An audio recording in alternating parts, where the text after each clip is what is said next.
Jumpa lagi.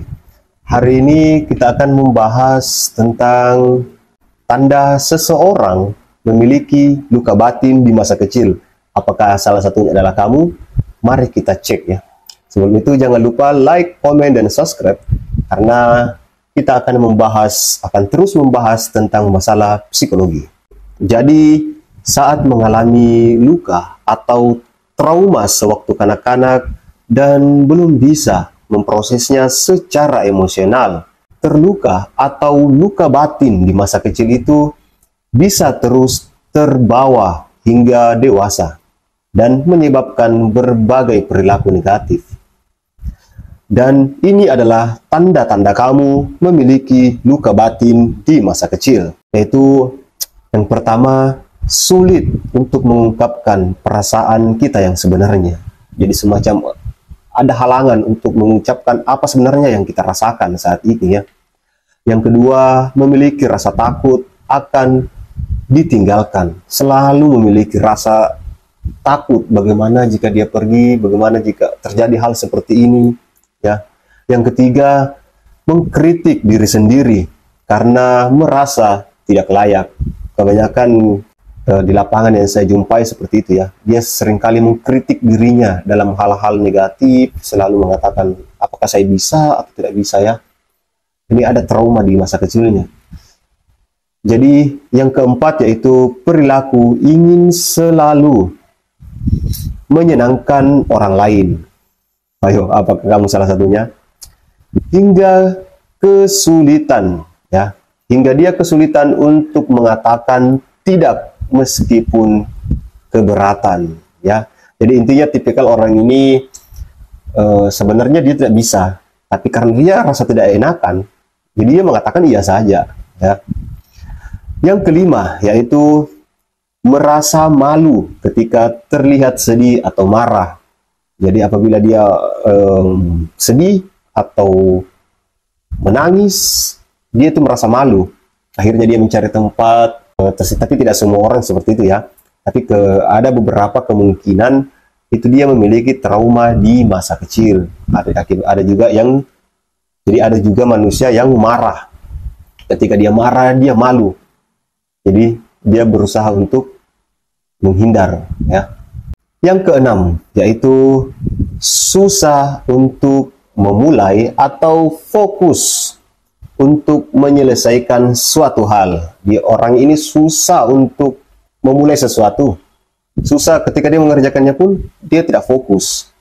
Jadi yang ketujuh yaitu merasa bersalah jika melakukan pembelaan dan ingin selalu membuat orang lain bahagia. Dia mendahulukan orang lain daripada diri dia sendiri. Yang kedelapan, selalu merasa cemas setiap memikirkan sesuatu hal yang baru. Belum terjadi, dia sudah cemas. Padahal dia belum mencobanya, baru dipikirnya. Yang kesembilan, sulit mempercayai seseorang. Ya, bahkan percaya sama diri sendiri pun itu sulit. Itu karena itulah kuatnya efek kekecewaan di masa lalu ya. Trauma di masa lalu. Yang ke-10, senang terlibat masalah dengan orang lain, tetapi selalu berusaha menghindari konflik. Jadi dia itu senang bergaul sana sini. Ketika ada konflik, dia menarik diri, kabur.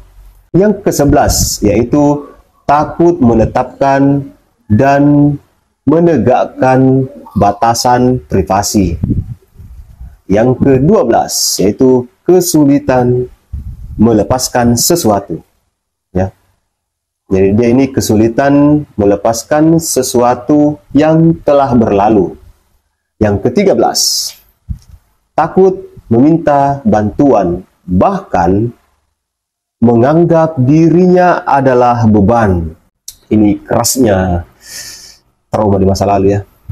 Yang ke-14 yaitu takut bertemu dengan orang baru, cenderung menghindari. Jadi takut ketemu dengan orang baru, kayak ada semacam grogi dan sebagainya. Oke. Yang ke-15 yaitu menunjukkan sikap perfeksionis. Dia selalu ingin tampil bagus di depan orang, intinya ingin perfect lah di depan orang ya. Nah, ini adalah cara yang bisa kita lakukan untuk berdamai dan merawat luka batin kita. Jadi ini adalah cara-caranya.